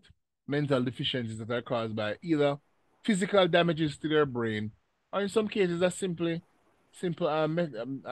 imbalances of enzymes and hormones, right? And imbalances cause all sorts of problems. Well, yes, sir. I mean, no, but I was just thinking if what Daniel, sir, I was just thinking, so probably If them you're just need thinking little that if you just vitamins. gather them up and feed them some ackee and Some of salt them, and send them home, they'll be fine. The answer is no, But right? some of okay. them get 3 square meal a day, Yeah, I way. mean, yeah. For example, in a Kingston, we have several organizations that go out, and some of them might eat better than me sometimes, and I just stay there, right? Well, sir, me know because me used to work. Me used to work with one of the organizations. I used to work there, All so right, so you know. I used to cook them But and remember, stuff. sometimes the people they're feeding, they're not the quote unquote madman. It's just people who don't know work, right? Some people depend on That's true. drugs, It's not quite the same thing. Anyway, this here is an amino acid. I've left off some of the things on this carbon here. It's not too important. Here's why this is relevant, I should say. This amino acid is neutral. All right. Now let us say we add an acid to this solution here with this amino acid in there. All right. Acid, of course, has H plus on it. The H plus here is attracted now to this negative charge here on the oxygen. Okay. So what you end up with is this.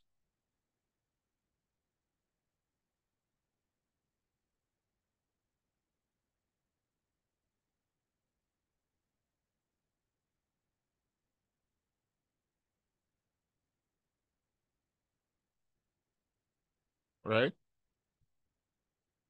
So this amino acid has absorbed this positive charge. Now, if instead you added um a, an alkaline solution to this, what would happen is this.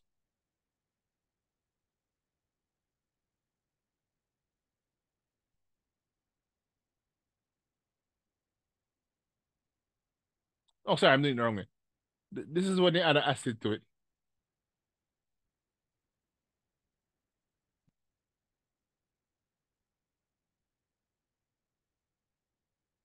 All right. I'm gonna draw them all out first.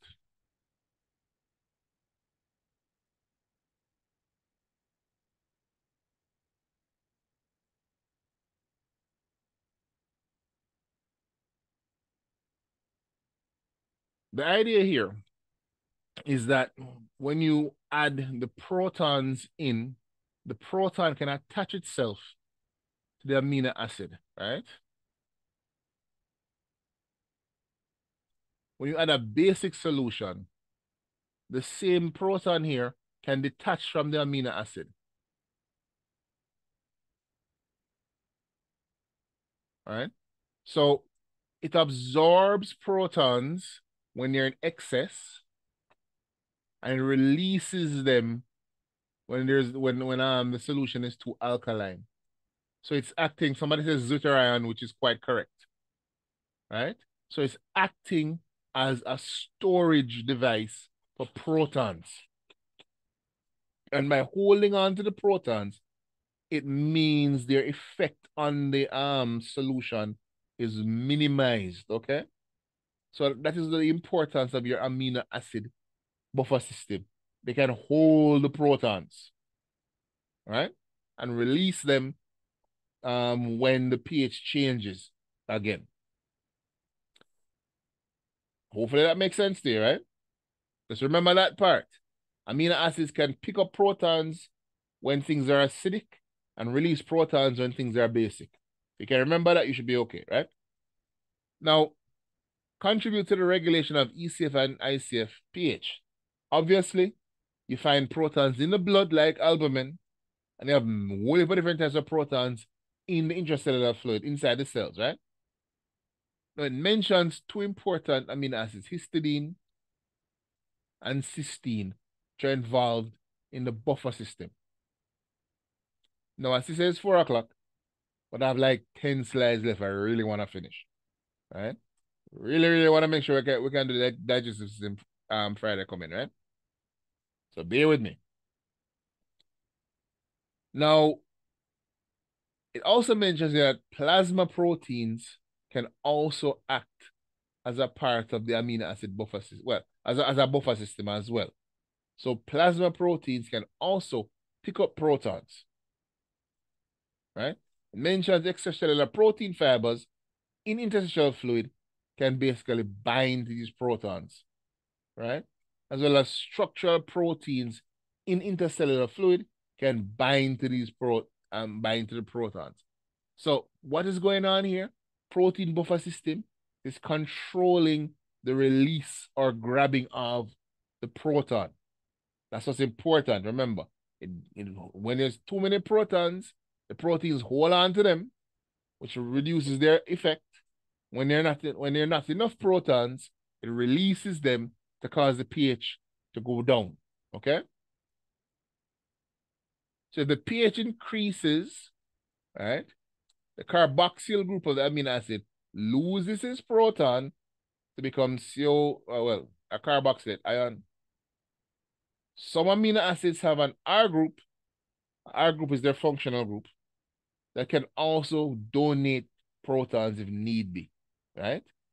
So you have a case where you can gain or lose protons based on the structure of the amino acids that make up the proteins, okay? But once again, remember, nitty-gritty, proteins gain protons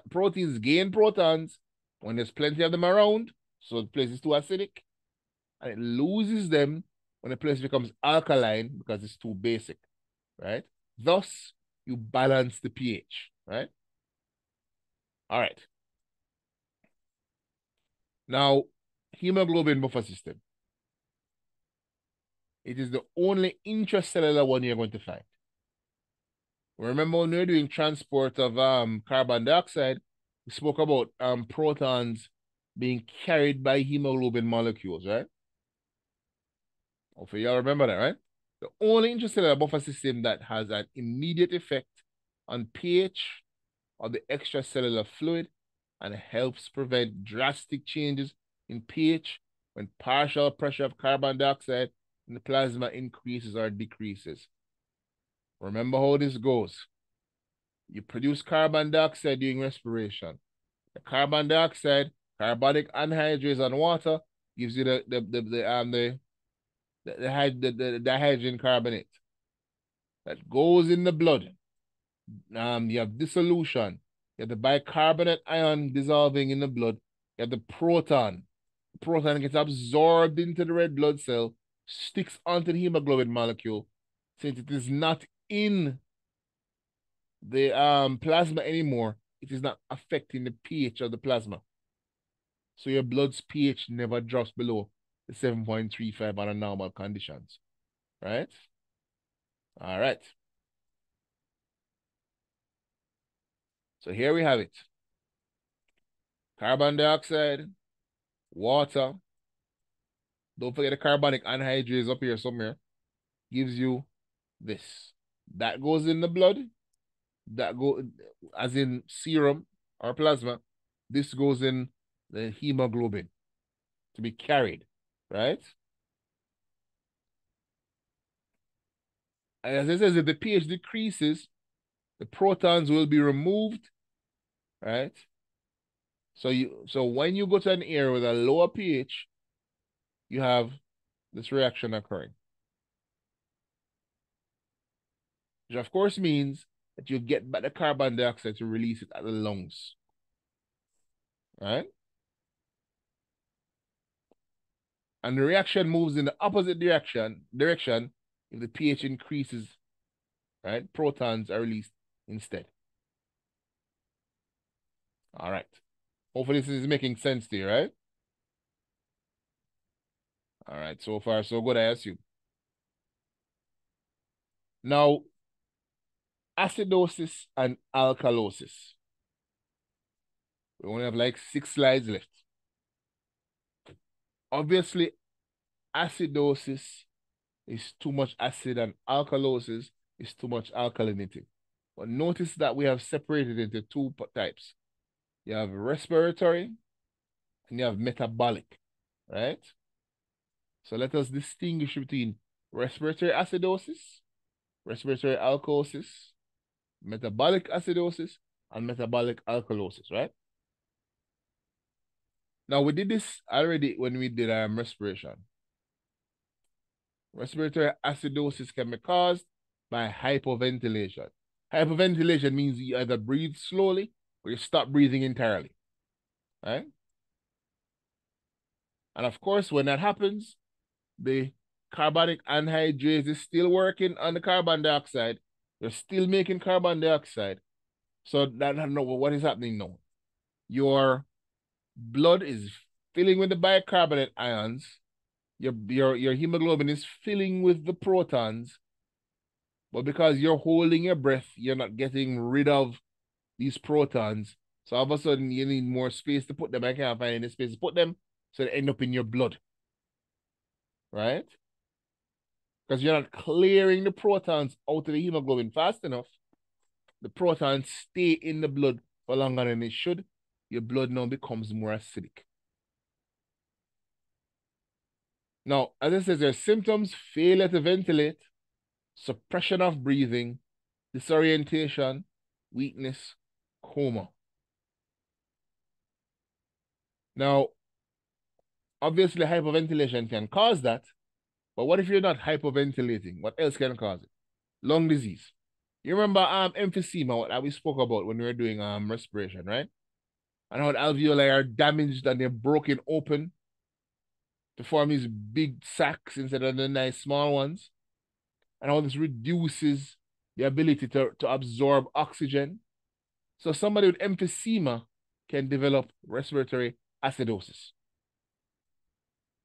Pneumonia, pneumonia, of course, you end up with phlegm, mucus in your alveoli, which of course now means it's harder for air, oxygen, to get to the respiratory surface to move into your body. So of course, acidosis, right?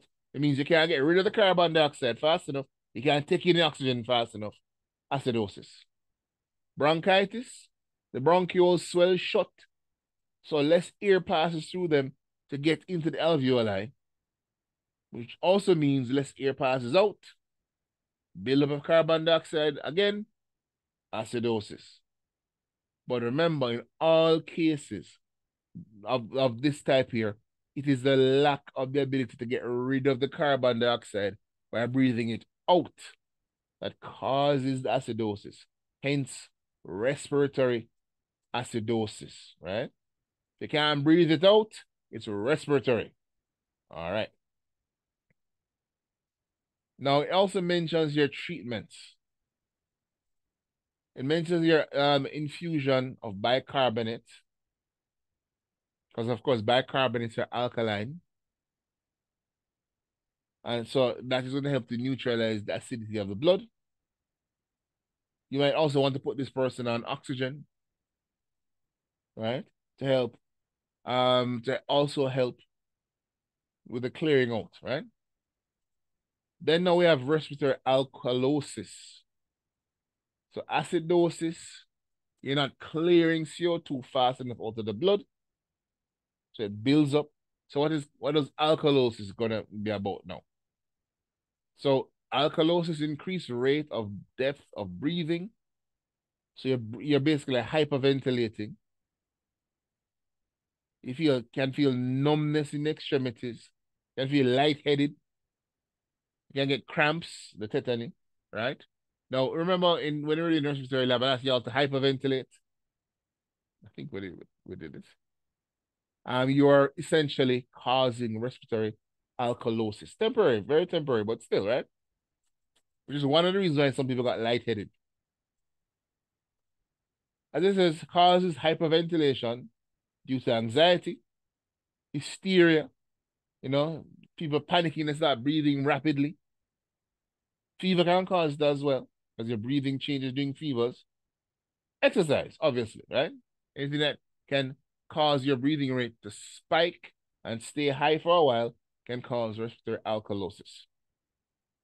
That said, some drugs, salicylic, quinine, antihistamines can also, salicylate, sorry, can also cause the issues as well.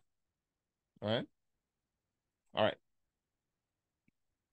Now, treatment. Simply have to calm down. All right. You simply have to cause your breathing to return to normal. And you'll be fine for the most part, right? Obviously, that's the respiratory ones, right? Please remember, respiratory ones. Now, what about non-respiratory, which is now metabolic? The metabolic ones can be potentially serious, potentially life-threatening, right? So, metabolic acidosis. Remember, metabolic acidosis is different from respiratory acidosis. Symptoms, you have increased ventilation, so your breathing is faster, you're tired, you're confused. So your rapid breathing can barely move, you're only partially responsive or potentially non-responsive, right? Renal disease, right? Think about one of the things that your kidney does. It clears excess protons from your blood. So kidney disease, the protons are in the blood, right? You can only compensate so much through breathing. You end up with acidic blood. There are more protons in the blood than you can get rid of, right? He also mentions hepatitis and cirrhosis of the kidneys, an increase acid production in the diabetes mellitus, hyperthyroidism, even alcoholism can potentially lead to metabolic acidosis, right? And starvation, strangely enough, right? Now, obviously, loss of alkali, so diarrhea. If you lose bicarbonates and alkaline substances from your body, but you're keeping the acid, you're of course going to get metabolic acidosis. So diarrhea can cause it. Vomiting can cause it, right? Now, generally speaking, once again, you notice the treatment is sodium, well, in this case, it's sodium bicarbonate. Oral, so, or if you need to, if it's a renal failure, you do kidney dialysis.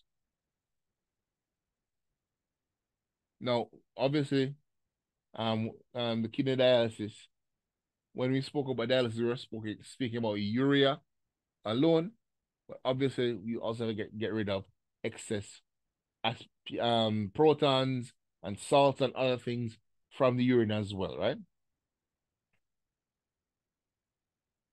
It mentions here insulin treatment for diabetic ketosis. Now we're down to 3 more slides. Metabolic alkalosis now. Depressed breathing, apathy, confusion. Once again, it's so similar a lot of the symptoms are, right? And if you notice again, vomiting comes up, a disease of the adrenal gland this time, instead of the kidney, ingestion of excess alkali substances, right? For example, some people eat chalk. Chalk is alkaline. And I knew somebody who would like eat sticks of chalk. I can't remember last time I said chalk. But they eat like sticks and sticks of chalks. Have you ever heard of pica? Pica is something that happens, well, it happens a lot Yes, sir. to pregnant women, but some people just have it as children, where they like to eat dirt. Or in some cases, you have women eating like clay pots and all kind of stuff, right? The idea is that they're lacking minerals in their diet, and they're being forced to consume dirt and clay and all kind of things to get the mineral they're lacking. Which of course makes sense why pregnant women would be more likely to get pica, because the baby using up their resources, they need to replace them, right? But of course, the dirt and the clay tend to be alkaline. So if they're consuming large quantities of the stuff, they could potentially get alkalosis, right? And mentions here, you can treat them with an infusion of saline solution. But if they have vomiting due to food poisoning, you have to control the food poisoning, right? If their problem is with adrenal glands, you need to start giving them proper medication. So you have to treat the underlying disease condition, right? Now, this lovely table here is a nice summary of what we just spoke about, as well as this here as well, okay? So you have these two nice tables that summarize everything we did about the metabolic acidosis and alkalosis and respiratory acidosis and alkalosis, right? So obviously, these two tables are important. Please make sure you go through them. Please make sure you understand and recognize everything on these tables, right? Because in-course test 2 is coming up in no time, right? All right. Amen. So we're done with fluids. So Friday coming, we're going to start digestive system. Next week, Tuesday, I'm hoping to finish digestive system so that we can start and finish, hopefully, skin, right? And then once with the skin, what we have left? We have endocrine and we have reproduction. Now, lab quiz. Thanks for bringing it up. I want to do the lab quiz on well, I need to do it on Moodle, right? But y'all want to do your lab quizzes tomorrow, or you'd rather do them at a later date since they're online? What's the preference? Last time we did something and we did it on a Sunday. I think it was 6 o'clock or 7 o'clock. Or if you want tomorrow, you can always do it tomorrow. What's your preference? Sir, will it be a specific time tomorrow, sir? Come again? What time tomorrow? Yeah, we'll be within the session.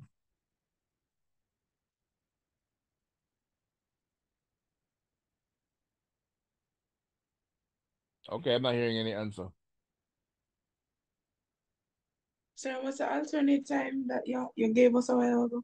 So if it's not tomorrow, it's when? No, I said last time we did something like that. We did that on Sunday, like 7 o'clock.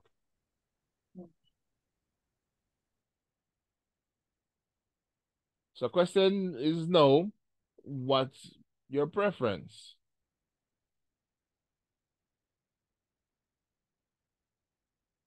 All right, I have one later. I have one tomorrow. I got another tomorrow. A weekend. All right. It's looking more and more like a tomorrow is the thing.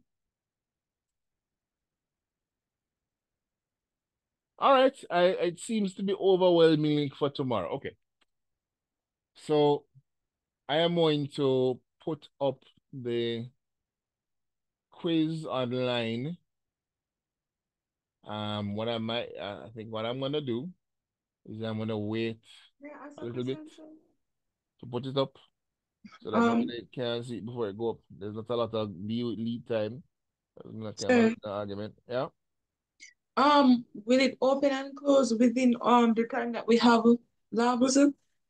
So like will it open like for example, I'm in the 12 o'clock lab, will it open at 12 and close at 3? That is the same quiz. What I mean? Not the same quiz. Yeah, that's fine. I was just asking if it would open at 12 and close at 3 within our lab time. I'll open the quiz after the lab talk. Okay. Because I would love to leave you to can do it at home because, Wi-Fi is not, you No, know. so that's the reason why I was giving the Sunday option. Because I know the Wi-Fi you think is not great.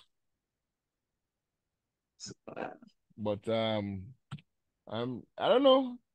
You all want to think about that and get back to me. I don't know what and send me a message in by email me and let me know what you want to do. All right.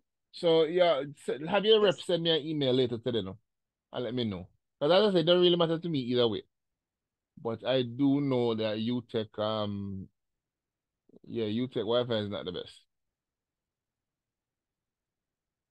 But I work on it still. I'll have it there. But as I said, I think I'll wait until tonight to put it on. And but we'll see what happens. I'll probably hide it from the students until then. Um, did I send you a tutorial? I don't even remember. I need to send you a tutorial. All right. I'm gonna send you a tutorial for electrolytes and a urinary physiology one, and we'll go through all of them next week, right? So look over the tutorial, some minute, please. That's it. I guess I'll let you go. We did a bit of work today, so that's fine. I'll let you go ahead. Sir, Yeah, go ahead. sir, I want to ask you something after those students leave. All right, sure.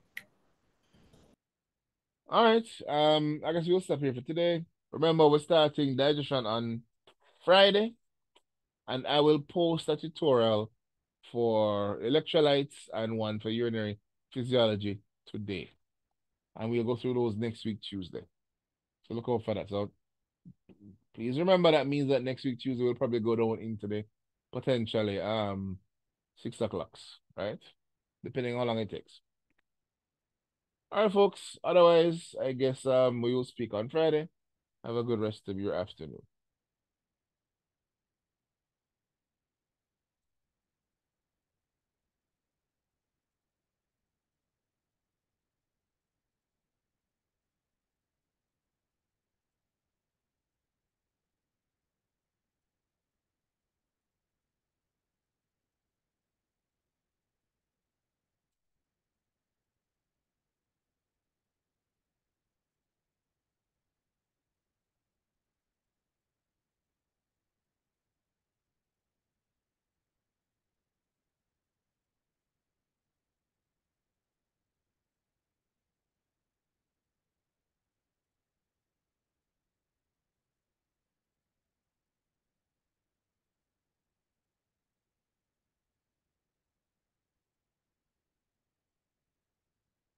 So I'm just gonna ask now, sir, Mhm. did you find my lab? Because I would like that 90%, First question you should ask is, sir, do you look for my lab? And the answer is no, I have not. Sir, It's been busy. I haven't even had a chance I, to sit down and start going through the papers yet. I sir want to 90 if I can't Yeah, find I it mean, I still. know say you want the 90, but my bad mind, so I work hard against you. Sir, hope you don't find it. I know you Respectfully. do there. Respectfully. I All right, know. sir. So I'm gonna All get right, it, sir. later. Let's hope I find it. All right, sir. All right. So I have something to say as well, Christina Brown. Go ahead.